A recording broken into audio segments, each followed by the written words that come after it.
Subscribe to Color Frames. తొలి 2 టీ20ల్లో విజయం సాధించిన భారత్ సిరీస్ డిసైడింగ్ మ్యాచ్ లో చేతులెత్తేసింది. ముఖ్యంగా బ్యాటర్లు విఫలమయ్యారు. 9వ ఓవర్ నుంచి 16వ ఓవర్ వరకు టీమిండియా బ్యాట్స్మెన్లు కేవలం 40 పరుగులు మాత్రమే చేయగలిగారు. ఇక్కడే టీమిండియా ఓటమికి బీజం పడింది. అయితే హార్దిక్ క్రీజ్ లో ఉన్నప్పుడు ఓ దశలో భారత్ గెలుస్తుందని అంతా భావించారు. అయితే హార్దిక్ క్యాచ్ అవుట్ తో మ్యాచ్ టర్న్ తీసుకుంది. చివర్లో షమి 6 బాది మళ్లీ ఆశలు రేకెత్తించాడు. కానీ మరుసటి బంతికి షమి అవుట్ అవ్వడంతో టీమిండియాకు ఓటమి ఖరారైంది. భారత బ్యాటింగ్ వైఫల్యం కారణంగా ఇంగ్లాండ్ 26 పరుగుల తేడాతో విజయం సాధించి సిరీస్ ను కాపాడుకుంది. అయితే టీమిండియా ఓటమికి హార్దిక్ పాండ్యానే కారణమని కామెంట్స్ చేశాడు మాజీ క్రికెటర్ పార్థివ్ పటేల్. కోచ్ గౌతమ్ గంభీర్ నిర్ణయంపై కూడా ఆయన ప్రశ్నలు లేవనెత్తారు. హార్దిక్ పాండ్యా ఆరంభంలో చాలా బంతులను వృధా చేసినట్లు పటేల్ చెప్పాడు. ఇది జట్టుపై ఒత్తిడిని పెంచడంతో పాటు నెట్ రన్ రేట్ ను కూడా పెంచిందని అన్నాడు. కాగా హార్దిక్ 35 బంతుల్లో ఒక 4, 2 సిక్సర్లతో 40 పరుగులు చేశాడు. అయితే హార్దిక్ చివరి వరకు క్రీజ్ లో ఉంటే టీమిండియాకు విజయం దక్కి ఉండేది. అటు భారత బ్యాటింగ్ ఆర్డర్ పట్ల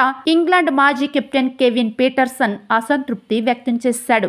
గంభీర్ ధ్రువ్ జురేల్ విషయంలో మిస్టేక్ చేసినట్లు అభిప్రాయపడ్డాడు. ధ్రువ్ జురేల్ ను 8వ నెంబర్ కు బదులుగా కాస్త ముందుగా బ్యాటింగ్ కు పంపాల్సిందని, అప్పుడు చివర్లో రన్ రేట్ చాలా తక్కువగా ఉండేదని పేర్కొన్నాడు. ఈ మ్యాచ్ లో ముందుగా బ్యాటింగ్ చేసిన ఇంగ్లాండ్ నిర్ణీత 20 ఓవర్లలో 9 వికెట్ల నష్టానికి 171 పరుగులు చేసింది. భారత జట్టు 20 ఓవర్లలో 9 వికెట్లు కోల్పోయి 146 పరుగులతో ఇన్నింగ్స్ ముగించేసింది. వీడియో మీకు నచ్చినట్లయితే ప్లీజ్ లైక్ చేయండి, షేర్ చేయండి, కామెంట్ చేయండి.